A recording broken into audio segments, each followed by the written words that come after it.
ওই দেখা যায় স্রোত বয়ে যায় একে আপেল ভেসে যায় আল্লাহ রে বলে আবু সালেহ মুসা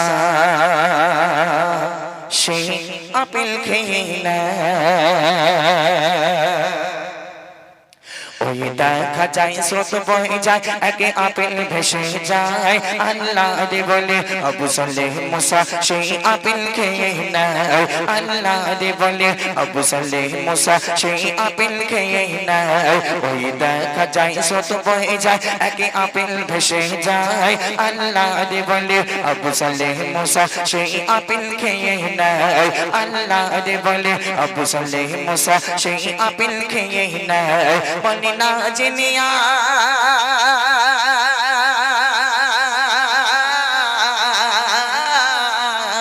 বলে না জেনে আজ ফল খেয়েছে কাগারি বাগানে বলে না জেনে আজ ফল খেয়েছে কাগারি বাগানে আল্লাহ রে বলে আবু সালেহ মুসা যাই তাহারি সন্ধানে আল্লাহ রে বলে আবু সালেহ মুসা যাই তাহারি সন্ধানে ওই দেখা যায় স্রোত বয়ে যায় একে আপেল ভেসে যায় আল্লাহ রে বলে আবু সালেহ মুসা সেই আপেল খেয়ে নেয় আল্লাহ রে বলে আবু সালেহ মুসা সেই আপেল খেয়ে নেয় আল্লাহ পাকের ওলি আবু সালেহ মুসা জঙ্গি রহমাতুল্লাহ আলাইহি তিনি সেই নদীর পাড় দিয়ে হাঁটতে হাঁটতে হাঁটতে হাঁটতে বেশ কিছু দূর যখন পৌঁছে যায় দেখতে পাই নদীর উপর একটা বিশাল বড় একটা আপেল বাগিচার ডাল ঝুলে পড়েছে আল্লাহ পাকের ওলি তিনি তখন মনে মনে ভাবছে এই আপেল গাছ হবে যে আপেল গাছ থেকে একটা আপেল পড়েছিল নদীর স্রোতে ভেসে ভেসে যাচ্ছিল আমি আবু সালেহ ওই আপেলটাই খেয়েছিলাম এখন আল্লাহ পাকের ওলি সাইডে ফিরে দেখে বিশাল বড় একটা আপেল বাগিচা বাগিচার ভিতরে ঢুকে যায়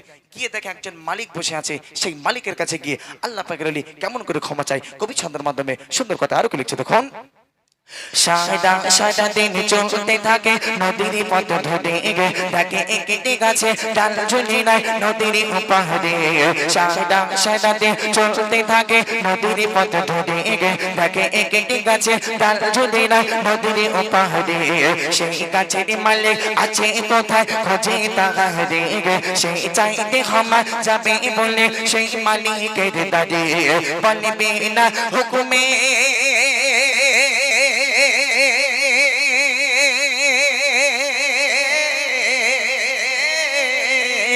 বলবে না হুকুমে ফল খেয়েছে আপনার বাগানে বলবে না হুকুমে ফল খেয়েছে আপনার বাগানে আজ 2 দিন হলো আছি ঘেটায় আপনার ইন্তজারে আজ 2 দিন হলো আছি ঘেটায় আপনার ইন্তজারে আজ দাও গো ক্ষমা করে আমার ও গো মালিক ভাই আজ দাও গো ক্ষমা করে আমার ও গো মালিক ভাই ক্ষমা না পেলে কি জবাব দেব ওই আল্লাহর দরগায় ক্ষমা না পেলে কি জবাব দেব ওই আল্লাহর দরগায় ওই দেখা যায় স্রোত বয়ে যায় একে আপেল ভেসে যায় আল্লাহ রে বলে আবু সালেহ মুসা সেই আপেল খেয়ে নেয় আল্লাহ রে বলে আবু সালেহ মুসা সেই আপেল খেয়ে নেয় আল্লাহ পাকের ওলি সেইবার চলে গেল সেই মালিকের কাছে কি বলছে ভাই একটা ভুল করে ফেলেছে ভাই এখন আপেল বাগিচার মালিক জিজ্ঞাসা করছে কি ভুল করেছো বলে তোমার গাছ থেকে একটা আপেল পড়েছিল ওই আপেলটা নদীর স্রোতে ভেসে ভেসে যাচ্ছিল আমি আবু সালেহ ওই পথ দিয়ে আসছিলাম বড় ক্ষুধার্ত ছিলাম লোভ না সামলাতে পেরে ওই আপেলটা তুলে আমি খেয়ে ফেলেছিলাম এখন খেয়ে ফেলেছি যখন আমার ভুল হয়ে গেছে ভাই এবার আমাকে ক্ষমা করে দিতে হবে আপেল বাগিচার মালিক মনে মনে ভাবছে আপেল বাগিচার মালিকের চোখ তখন কপালে উঠে গেছে বলে কি সর্বনাশ এত দূর থেকে নদীর স্রোতে ভেসে যাওয়া একটা আপেল খেয়েছে আমার কাছে ক্ষমা চাইতে আসছে এ কি কোনো সাধারণ মানুষ নাকি আল্লাহ পাকের কোনো মাহবুব বান্দা একে একটুখানি পরীক্ষা করে দেখা যাক আল্লাহ পাকের ওলিকে সেই আপেল বাগিচার মালিক কেমন করে পরীক্ষা করছেন কবি ছন্দের মাধ্যমে আরো কি লিখছে তখন ওই বাগানে মালিক ভাবে মনে নাই সাধারণ ছেলে এনে আগে আল্লাহ রে বলে তাই তো ক্ষমা চাইতে এলো ফিরে ওই বাগানে মালিক ভাবে মনে নাই সাধারণ ছেলে এনে আগে আল্লাহ রে বলে তাই তো ক্ষমা চাইতে এলো ফিরে মনে করতে পারে ক্ষমা তোমার যদি দাও কথা মহরে এই আপেল বাগানে থাকতে হবে আমার গোলাম হয়ে আপেল বাগিচার মালিক বলছে আমি তোমাকে ক্ষমা করব, কিন্তু আমার একটা হুকুম তোমার মানতে হবে। মানে কি হুকুম? বলে আমার এই আপেল বাগিচায় তোমাকে গোলামি খাটতে হবে। আল্লাহ পাক বলছে কতদিন ধরে গোলামি খাটতে হবে সামান্য একটা আপেল খাবার জন্য? আপেল বাগিচার মালিক বলছে 1 বছর না 2 বছর না 3-3টে বছর ধরে আমার এই আপেল বাগিচায় তোমাকে গোলামি খাটতে হবে। যদি 3 বছর ধরে আমার এই আপেল বাগিচায় তুমি গোলামি খাটতে পারো, আমি আপেল বাগিচার মালিক তোমাকে ক্ষমা করে দেবো। এখন আল্লাহ পাকের ওলি আল্লাহর কাছে হাত দুখানা তুলে আল্লাহর কাছে রোনাজারি করতে গেল, বাপ সামান্য একটা আপেল খাবার জন্য যদি এই আপেল বাগিচায় আমাকে 3 বছর ধরে গোলামি খাটতে, আল্লাহ তোমার ভয়ে ভীতু হয়ে তোমাকে খুশি করার জন্য এবং এই ভুলের ক্ষমা পাবার জন্য আমি এই আপেল বাগিচায় 3 বছর ধরে গোলামি খাটতে শুরু করে দিলাম। দেখেন 3 বছর ধরে সেই আপেল বাগিচায় গোলামি খাটে তারপর কি ঘটনা ঘটে কবি ছন্দের মাধ্যমে লিখছে তখন। ওই বাগানে মালিক ভাবে মনে এ নাই সাধারণ ছেলে গে, ইনি আগে আল্লাহর বলে তাই তো হামা চাইতে এলো ফিরে। ওই বাগানে মালিক ভাবে মনে এ নাই সাধারণ ছেলে গে, ইনি আগে আল্লাহর বলে তাই তো হামা চাইতে এলো ফিরে। মনে করতে পারে ক্ষমা তোমার যদি দাও কথা মোহরে গে, এই আপেল বাগানে থাকতে হবে আমার গোলাম হয়ে। তারে বোনের সাজা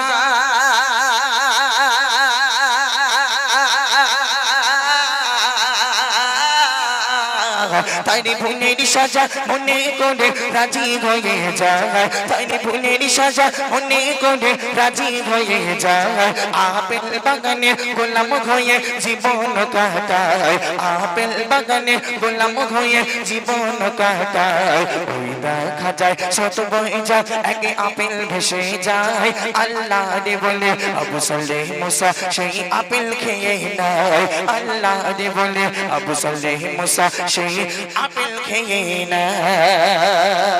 3 বছর হয়ে গেল, 3 বছর হবার পর আল্লাহ পাকের ওলি সেই আপেল বাগিচার মালিকের কাছে যায়, কি বলছে, ভাই 3 বছর হয়ে গিয়েছে ভাই, এবার আমাকে ক্ষমা করে দাও ভাই। আপেল বাগিচার মালিক বলছে না, তোমার এখনো ক্ষমা হবে না, আর একটা হুকুম তোমার আমার মানতে হবে। যদি এই লাস্ট বারের মতন এই হুকুমটা তুমি আমার মানতে পারো, আমি আপেল বাগিচার মালিক তোমাকে পরিপূর্ণ ক্ষমা করে দেব। দেখেন হুকুমটা কি, ভালো করে লক্ষ্য করবেন। 3 বছর পরে আবার গেল মালিকের বাড়ি গে, বলে দাও গো ক্ষমা করে আমার যাবো ঘরে ফিরে। এবারে মালিক বলে ক্ষমা করে দেব তোমারে গে, আমার মেয়েকে তোমায় বাবা করতে হবে বিয়ে। আপেল বাগিচার মালিক বলছে আমি তোমাকে ক্ষমা করব, কিন্তু আমার একটা হুকুম তোমার মানতে হবে। হুকুমটা কি? আমার একটা মেয়ে আছে, সেই মেয়েকে তোমাকে বিয়ে করতে হবে। আল্লাহ পাকের ওলি আবার আল্লাহর কাছে হতভম্ব হয়ে আল্লাহর কাছে রোনাজারি করতে লাগল, বাপ সামান্য একটা আপেল খাওয়ার জন্য যদি এই আপেল বাগিচায় আমাকে 3 বছর ধরে গোলামি কাটতে, আল্লাহ তোমার ভয়ে ভীতু হয়ে তোমাকে খুশি করার জন্য এবং এই ভুলের ক্ষমা পাওয়ার জন্য আমি এই আপেল বাগিচায় 3 বছর ধরে গোলামি কেটেছি। আল্লাহ আবার তার বলছে তার মেয়েকে বিয়ে করতে পারলা, এর বিচার তুমি করো। ঠিক আছে যাও, তোমার মেয়েকে আমি বিয়ে করে নেবো, কোনো সমস্যা নাই। এখন আপেল বাগিচার মালিক বলছে শুধু বিয়ে করলে হবে না, সে মেয়ে কেমন দেখতে সেটা তো শুনতে হবে। বলে কেমন দেখতে তোমার মেয়ে? দেখেন মেয়েটা কেমন দেখতে। আপেল বাগিচার মালিক বলছে আমার মেয়ে হলো কানা খোড়া বোবা নুলো কালো গাদাগার, সেই মেয়েকে তোমাকে বিয়ে করতে হবে। যদি তুমি ওই মেয়েকে বিয়ে করতে পারো, আমি আপেল বাগিচার মালিক তোমাকে পরিপূর্ণ ক্ষমা করে দেবো। দেখেন সেই মেয়ের সাথে আল্লাহ পাকের ওলির কেমন করে বিবাহ হয় কবি ছন্দের মাধ্যমে লিখছে তখন। 3 বছর পরে আবার গেল মালিকের বাড়ি গে, বলে দাও গো ক্ষমা করে আমার যাবো ঘরে ফিরে। এবারে মালিক বলে ক্ষমা করে দেব তোমারে গে, আমার মেয়েকে তোমায় বাবা করতে হবে বিয়ে। সে মেয়ে কান্না খোড়া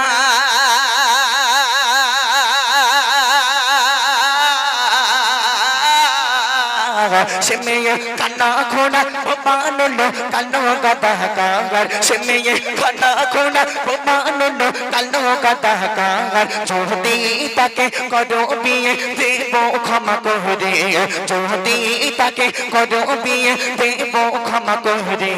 ওই দেখা যায় শত বয়ে যায় একে আপেল ভেসে যায়, আল্লাহ রে বলে আবু সালেহ মুসা সেই আপেল খেয়ে নেয়, আল্লাহ রে বলে আবু সালেহ মুসা সেই আপেল খেয়ে নেয়।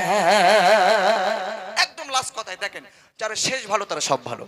এই টোটাল যে গজলটা আমি পরিবেশন করলাম এর মেন পয়েন্ট কিন্তু এখানে লুকিয়ে আছে, ভালো করে শুনবেন। দেখেন আল্লাহ পাকের ওলি শেষ বেশ সেই কানা খোড়া বোবানুলো কালো গাদাগার মেয়েকে বিয়ে করে নেয়। বিয়ে করার পর এবার হবে বাসর ঘর। বাসর ঘরটা কেমন করে হয়? আল্লাহর ভয়ে ভীতু হয়ে সেই মেয়েকে বিয়ে করে ফেললো। বিয়ে করার পর এবার হবে বাসর ঘর। দেখেন কবি ছন্দের মাধ্যমে আরো কি লিখছেন দেখুন। আল্লাহর ভয়ে ভীত হয়ে রাজি হয়ে যায়, কানা খোড়া বোবা মেয়েকে বিয়ে করে নেয়। আল্লাহর ভয়ে ভীত হয়ে রাজি হয়ে যায়, কানা খোড়া বোবা মেয়েকে বিয়ে করে নেয়। বাসর ঘরে সে বউকে দেখে ঘরে ছেড়ে পালায়, এত অপরূপ সুন্দরী নারী আমার বউ তো না। আল্লাহ পাকের ওলি বাসর ঘরে প্রথম পা রাখে। এখন ডাকার সাথে সাথে সালাম দেয়, আসসালামু আলাইকুম। স্ত্রী ঘরের ভিতর থেকে পটাং করে উত্তর দিচ্ছে, বলে ওয়ালাইকুম আসসালাম। আল্লাহ পাকের ওলি হতভম্ব হয়ে গেল, থমকে গেল। এ কি এমন অবস্থা? আমার যে শ্বশুর মশাই বলেছিল যে আমার যে বউ হবে সে বউ কানা খোড়া বোবা নুলো কালো গদাকার, সে তো বোবা ছিল, কিন্তু কেমন করে সালামের জবাব দিল? আল্লাহ পাকের ওলি এক পা দু পা করতে করতে এগিয়ে যায়, গিয়ে বউয়ের মুখ থেকে ঘোমটাটা উঁচু করে দেখে, এত অপরূপ সুন্দর দেখতে। আল্লাহ পাকের ওলি ওখানে আর থাকলেন না, ওখান থেকে ছুটতে ছুটতে ছুটতে ছুটতে সেই রাস্তা ধরে চলতে চলতে হঠাৎ করে সেই শ্বশুর মশাইয়ের সাথে আবার দেখা হয়ে যায়। শ্বশুর মশাইয়ের সাথে গিয়ে বলছে, শ্বশুর মশাই আবার একটা ভুল করে ফেলেছে। বলে কি ভুল? বলে আমি সে রং নম্বরে ঢুকে পড়েছিলাম। বলে কেন? বলে আপনি যে বলেছিলেন আপনার মেয়ে কানা খোড়া বোবা হলো, সে তো কানা না, সে তো বোবা না, কিন্তু আমার সাথে এমন কেন বলেছিলেন? আল্লাহ পাকের ওলিকে সেই আপেল বাগিচার মালিক তখন বলছে, শোনো বাবা, আমার মেয়েকে আমি কানা এই জন্য বলেছিলাম, আমার মেয়ে কোনোদিন কোনো পরপুরুষের দিকে এই দুটো চোখ মেলে একবারও তাকায়নি। আমার মেয়েকে খোড়া আমি এই জন্য বলেছিলাম, আমার মেয়ে কোনোদিন কোনো পরপুরুষের সাথে পার্কে বাজারে হাটে ঘাটে কখনো কোথাও যায়নি। আমার মেয়েকে কালো আমি এই জন্য বলেছিলাম, আমার মেয়ের এই মাথা থেকে নিয়ে এই পা পর্যন্ত সর্ব অঙ্গটা কালো পরকা দিয়ে ঢাকা থাকতো, ওই জন্য করে আমার মেয়েকে আমি বাপ হয়ে এই সমস্ত লকাবগুলো দিয়েছিলাম। আর হ্যাঁ, এটাও তুমি মনে করে রাখো, আমার এই সৎ মেয়ে, এই ভালো মেয়ে, এই মেয়ের বিবাহের জন্য আমি বাপ হয়ে আজকের এই আপেল বাগিচায় চাকি দিচ্ছিলাম, কিন্তু তোমার মতন একজন আল্লাহ পাকের ওলিকে পেয়ে আমার মেয়েকে তোমার হাতে তুলে দিলাম। যদি বলেন সুবহানাল্লাহ। কবি শেষ কথা, একদম লাস্ট কথা কি লিখছে দেখুন। আল্লাহর ভয়ে ভীত হয়ে রাজি হয়ে যায়, কানা খোড়া বোবা মেয়েকে বিয়ে করে নেয়। বাসর ঘরে সে বউকে দেখে ঘরে ছেড়ে পালায়, এত অপরূপ সুন্দরী নারী আমার বউ তো না। পালসাই ফোদে আমিনী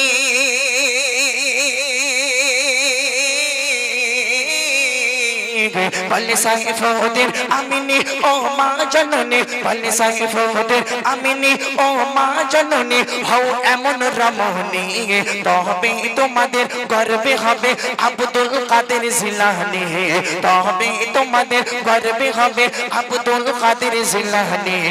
ওই দেখা যায় সত বয়ে যায়, একে আপেল ভেসে যায়। আল্লাহ রে বলে আবু সালেহ মুসা সেই আপেল খেয়ে নেয়।